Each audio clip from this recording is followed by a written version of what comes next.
Greeting peeps, and welcome to section 3 of our IHU journey together. I hope you are doing well, and I hope you are enjoying the course so far.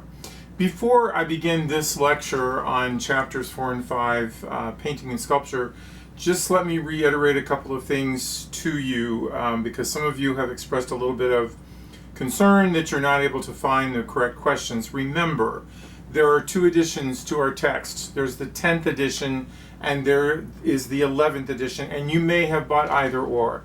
If you purchased the 10th edition, that edition is the old edition and it may not match up to some of the questions that are on our assignments in our assignment Dropbox. Likewise, you may have purchased textbook the 11th edition, and some of those questions may not line up with the assignments in our Dropbox. So I apologize for the confusion. Answer the questions that you can, and you're going to be just fine. Okay, so let's begin by talking a little bit about chapters 4 and 5. Chapter 4, of course, deals with painting. Now, I'd like to take issue with a little bit of a, not a discrepancy perhaps, but more of a let's just say a little bit of a disagreement I might have with our textbook, and that it says that these are considered the visual arts. And the reason they draw that distinction, I've talked about this before. In fact, I talked about this in my last lecture, that often there are other types of art, other forms of art that could also be considered visual, namely the performing arts, right? If you go to see a play, or you go to see a movie or a film, or let's say you go to a Broadway show or an opera or a concert, you know, these are obviously performing arts, right? You're watching an artist perform, whether it's a vocal artist or an instrumental artist, however you want to look at it. But at the same time, it's still very visual. There is a very visual component to what you're seeing. So I have a little bit of a disagreement that the only forms of the visual arts happen to be painting and sculpture. I disagree with that. And obviously, too, when we look at our text goes well beyond the scope of what we're going to be covering in these 4 sections. We simply cannot get into everything, and so I have to interject music where I can. Now, we're going to talk a little bit more about this in a minute, but the podcast that I had designed for this course took place last year for this very reason, so that the students who were taking this course could draw correlations between what they were seeing and listening to in the podcast performances and the art that we were being asked to examine in our online text. And this is no different. It's just that before I was able to engage the students in the course by having them submit questions to the artist. In other words, they would watch a performance of the artist and then submit questions that I would present in the podcast interview following the performance. So we're not able to do that this time for time constraint reasons, but nevertheless, the point I'm making is these are 2 visual arts. The performing arts are also visual arts. And your book states that painting awakens our visual senses so as to make us see color and shape and light and form in new ways. Well, that's on page 31. I submit that the visual performing arts do the same thing. And in fact, I think you find more so examples of this today than you ever did in history. So let's just bear that in mind as we go through this chapter. But another thing that your textbook states, and I think this is actually rather profound and very true, says everyday life tends to dull our senses so that we do not observe our surroundings with the sensitivity that we might otherwise do. So think about that a second. How many of you have experienced, you're maybe with another person in your car, you're driving someplace, maybe taking a road trip somewhere, and your passenger says, "Oh, wow, look at that." And you didn't see it because obviously you were hopefully keeping your eyes on the road. But, that's sort of a rather desperate example, but nevertheless an example. We often are not able to take in everything that we see for any number of reasons. I mean, you've seen, you're with people. I'll give you an example. My wife and I were recently vacationing in Gatlinburg, Tennessee, and we were going around the various little shops. And there's all this beautiful mountains around you and beautiful colors, and we're in this little alcove off of the main strip in Gatlinburg, and there's all these beautiful little shops, and just the sights were amazing. And we see a mother and dad pushing their young one in a stroller, and the young one was I'm guessing 3, maybe 4 years old, and it was just kind of ironic. The dad was on his phone while he's pushing the cart. The mom got her face buried in her phone, and the child had a tablet in his hands, and he's playing with a game on the tablet. Here you are, in the midst of all of this, and none of you are engaged in what you're seeing. And so I guess that's what I'm trying to reiterate along with your text, that we often, our senses are dulled, aren't they, by just everyday life. I'm guilty of it. I'm sure everyone else is guilty of it. You go out with someone to eat maybe, and instead of directly engaging them in conversation, you have your face in your phone. I do try desperately not to do this, but I even do it with my wife sometimes. She's guilty of it too. So the reason for this discourse is to get you to really, really attempt to pay attention to the art that they're asking you to look at. And also, I'm going to ask you to use that same intentiveness into the stuff that you're going to be watching in the podcast. So, as an experiment, take a look at the first few points of the first set of perception key questions. You're not going to be asked to do these, right? These are not for a grade. Certainly not part of your grade. But it's this first little bit, the perception key questions on visual powers, just as an experiment. To give you an idea of what we actually observe within our surroundings versus what we might be missing because we aren't fully engaged in what we're looking at. So just as an experiment, okay? Just take a look at those questions and see what kind of answers you come up with. Our text also talks about the various elements of painting and different types of painting, such as media, clarity, abstract, and impressionistic. These are all categories, genre of different works of art that you will find pretty much everywhere. And of course, they give you examples of specific artists who work in this particular medium. So whether it's watercolors or oils or what have you, tempera, all of these are considered to be media. And then the types, certain genre of art, depending upon history, we could take a look at Renaissance art.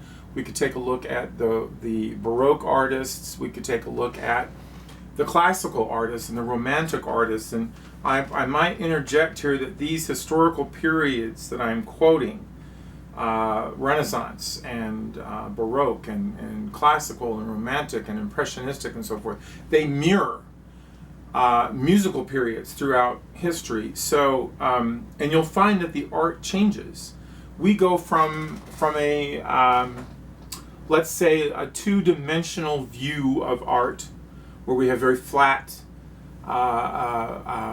imagery going on, and the features of humans, let's say, or even of nature are not necessarily too detailed, all the way up through let's say the classical and the Romantic, where you may find extraordinarily detailed works of art, paintings that demonstrate really amazing clarity, right? They look like the subjects that they are portraying. They have the shadows and the skin tones and so forth.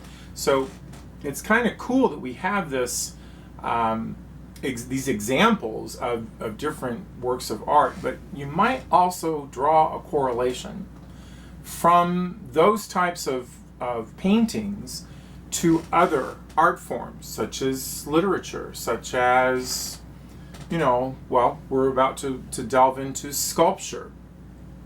And that sort of begs this question that our textbook finally sort of begins to throw out there, and that's the idea of a masterpiece. What is considered to be a masterpiece? Now, your book says that a masterpiece is an art is something that is recognized by its power to influence much of the art that comes after it. So let's think about that for a second. Would you agree with that statement that a masterpiece, something that you would call a masterpiece, is such because of how it influenced works of art that came after it?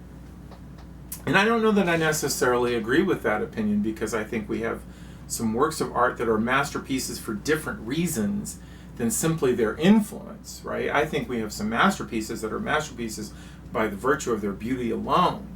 So, I think again, we have to consider this as subjective, right? Art means something different, I think, individually to different people. You may take it one way, another person looks at it and sees exactly the same work of art and may seem to visualize and interpret some of the same attributes that you see, but they are affected by it in a different way. So nothing wrong with that. But taking that word masterpiece, what other form of art could you compare that to? In other words, what their definition of masterpiece, something that is measured by how it affects future works of art in the same, let's say, the same genre, so painting. Is there another form of art that you might say you could look at an example of it and say that's a masterpiece because of how it influenced things that happened in the same idea afterwards in the future? Give that some thought. Now, moving into chapter 5, we begin to talk about sculpture. Now, if any of you have viewed or gone to a museum and you viewed some sculpture, obviously there are many, many examples of sculpture that you might consider to be beautiful. You might consider them to be very thought-provoking. You might even be influenced or might cause some sort of an emotional provocation for you. Depending upon the medium, depending upon the sculpture, the subject matter of the sculpture, we don't always know, right? We don't always know what the artist was really thinking when they made the sculpture. But your book here talks about something called all-at-onceness. Now, in paintings, your book seems to feel that the all-at-onceness can occur, right? You walk into a room, you see a painting all at once, and so therefore your senses are taking in everything all at once. I don't necessarily subscribe to that, because I think if you continuously look at it, you're going to find more and more and more things about the painting that either you like or either you dislike. I don't think that you really take in every single aspect of it in one view, and your book isn't really suggesting that. It's just that you do see it perhaps all at one time versus a sculpture. Now, your book seems to feel that in a sculptural setting, because of, I guess, its dimensional properties, you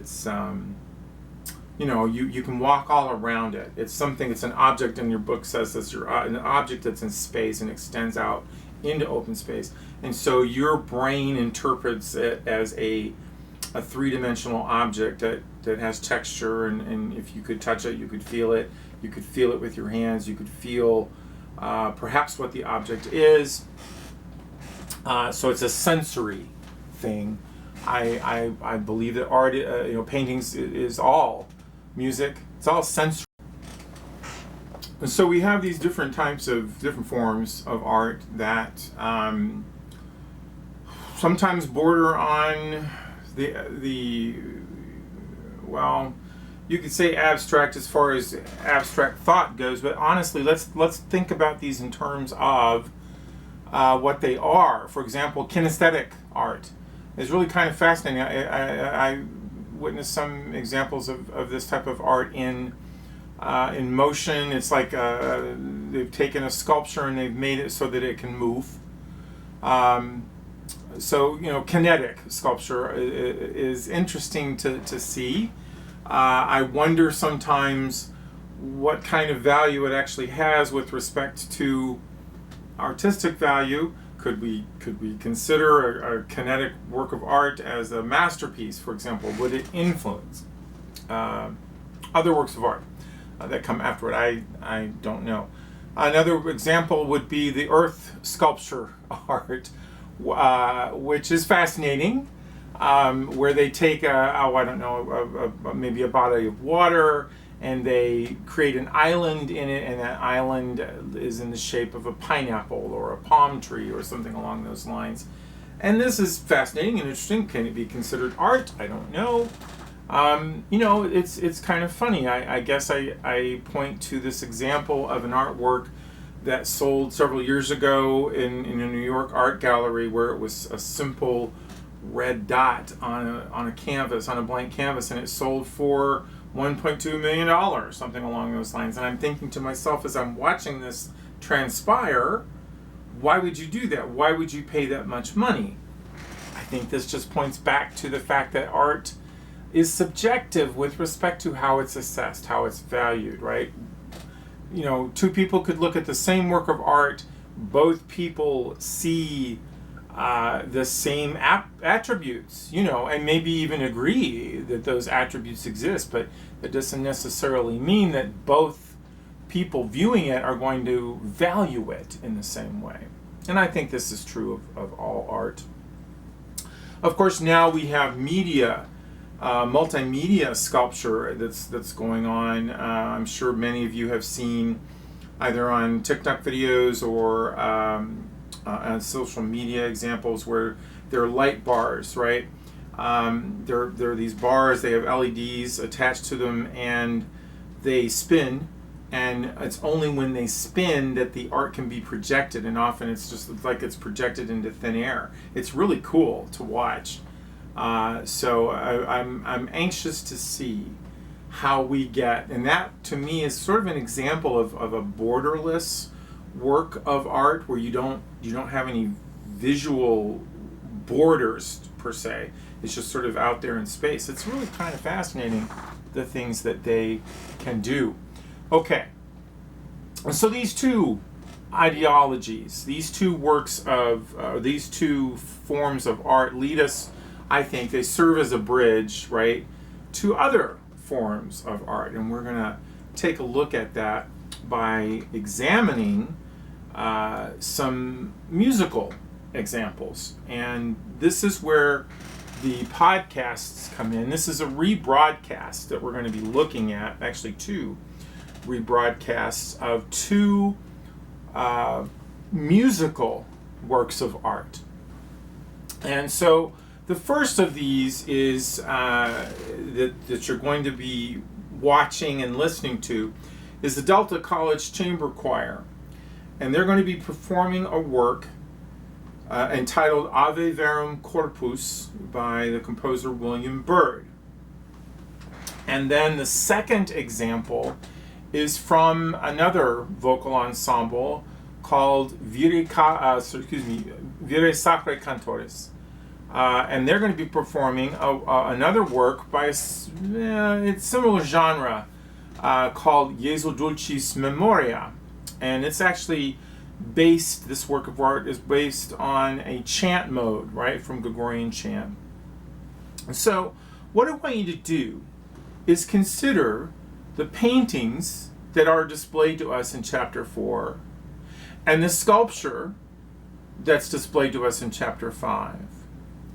And then consider these sculptures and these paintings, and as you're listening to these works, can you relate any of the paintings or any of the sculptures and or to what you're listening to?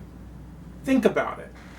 Watch the work going on, watch the recordings, and then in your mind replay, okay, well, I saw this painting that kind of reminds me of. And you may not, and it's okay if you don't. It's perfectly fine if you don't. But if you do, tell me what it is. If you don't, say so. I don't see any correlation between any of the works of art. Again, I remind you, there is no right or wrong here. And then, the second vid, this is the Virae Sacrae Cantores performing the Jesu Dulcis Memoria. It shows in that particular example, there is interjected some visual imagery of the stained glass windows where the recording was made. Take a look at those and see if you can draw any correlations to the art that you've been looking at.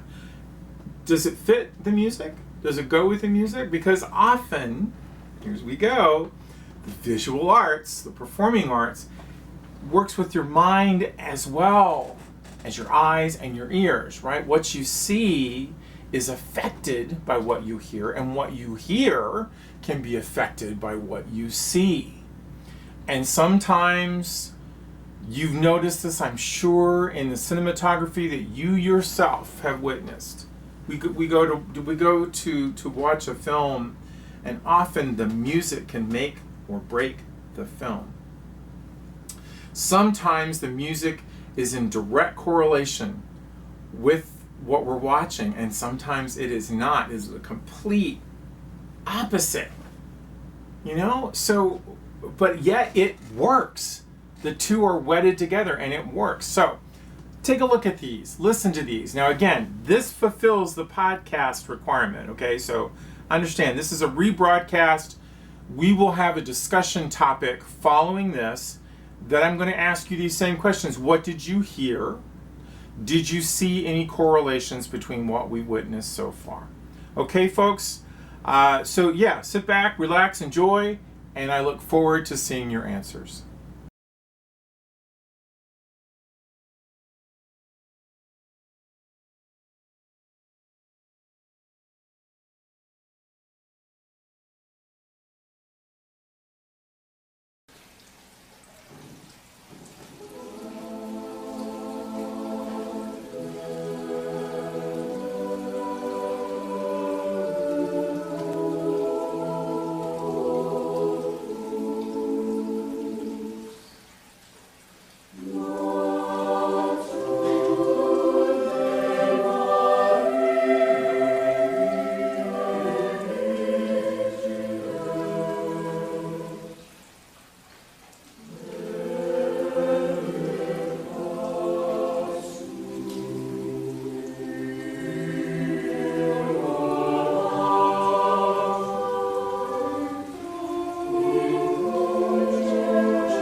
Love makes me treat you the way that I do.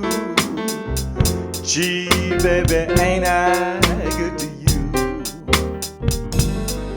There's nothing too good for a girl that's so true. Gee, baby, ain't I good to you? I bought you a fur coat for Christmas, a diamond ring, a Cadillac car, and everything. Love makes me treat you the way that I do. Gee, baby, ain't I good to you?